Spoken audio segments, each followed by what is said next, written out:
"You're not invited to Christmas this year," my father snapped, his voice sharp enough to slice through the silence of his kitchen.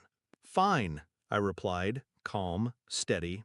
My thumb hovered over my banking app. In that single breath, I quietly transferred the $10,000 I'd sent him for the holiday back into my account. 2 taps later, the chalet reservation in his name, our family's supposed winter haven, was gone. By morning, I had 20 missed calls, and one message that made me laugh out loud. I should start at the beginning, shouldn't I? Not with his words, but with the years I wasted believing he loved me the way a father should. When I was a child, Christmas was the one time he played the role. Presents under the tree, a forced smile, whiskey poured just out of view. He'd promised that next year would be better. Next year he'd show up for me. I clung to those promises like scripture. But promises rot when they're empty. And over the years, I saw the truth. His love was transactional. His affection for sale. His approval conditional on how useful I was to him. The breaking point came quietly. It was last summer. I called him excited. I had landed a big client at work, my first major deal. He cut me off mid-sentence. "That's nice. Listen, I need you to send me some money. The roof's leaking." No congratulations, no pride, just a demand, as if I were his personal bank. I sent it anyway, because I still wanted his approval. That's how he trained me. But then came the slip. A cousin posted photos online, my father standing on a brand new boat, drink in hand, grinning ear to ear.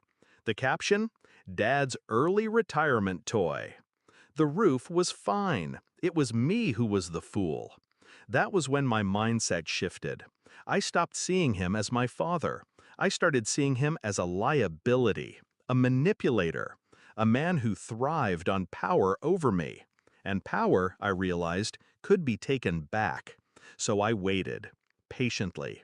Every text, every call, every favor he asked, I said yes. I kept receipts, transferred funds, made reservations, smiled through clenched teeth. I became the dutiful child he thought I still was. But in the background, I was building something else. A quiet arsenal. Bank statements, screenshots, recorded calls. Enough evidence of his exploitation to make sure if the day came, he'd have no leverage left. That day arrived with his little declaration. "You're not invited." The irony burned. After everything I'd given, I was still disposable to him. He thought he was cutting me down, but really, he was cutting his own throat. The Christmas chalet in Switzerland, the one he bragged to his friends about hosting, canceled. The $10,000 holiday fund I had wired for food, wine, and decorations, back in my account before he'd finished pouring his drink. I left him nothing but cold silence. By morning, his fury filled my phone. 20 missed calls, each angrier than the last. And then, the message that made me laugh out loud. "You can't do this. Everyone's expecting Christmas here. I've already told them you were paying. They'll know it was you who ruined it." I laughed because it was perfect. For once, the humiliation wasn't mine to carry. He showed up at my apartment 2 days later, red-faced, sweating, eyes wild with desperation. He didn't knock, he pounded. "Open the door, damn it!" I let him in, calmly sipping coffee, every detail of the scene arranged for maximum effect. Papers spread on the table, his bank transfers, screenshots of his requests, photos of his boat, dates, amounts.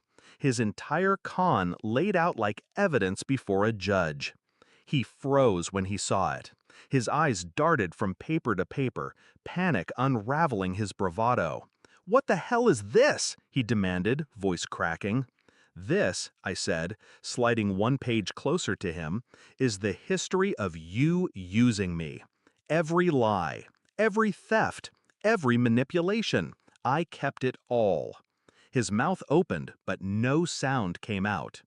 "You thought canceling Christmas was punishment," I continued, "but you never understood. I was already done with you. I was just waiting for the right moment to let you feel it. I watched the fight drain from him, watched the realization settle in. He had nothing left to hold over me. No money, no control, no pride to stand on. For once, he was the one left begging. Please, don't show this to anyone. I'll make it right. Just don't ruin me. I leaned back, savoring it. The silence stretched until it was unbearable. Then I gave him the final cut. I'm not ruining you. You did that yourself. I'm just not cleaning up after you anymore.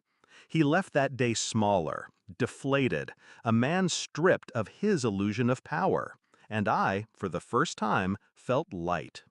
Christmas came and went. He spent it alone, from what I heard. Meanwhile, I booked a solo trip with that same money. A quiet cabin in the mountains, no family, no manipulation. Just peace.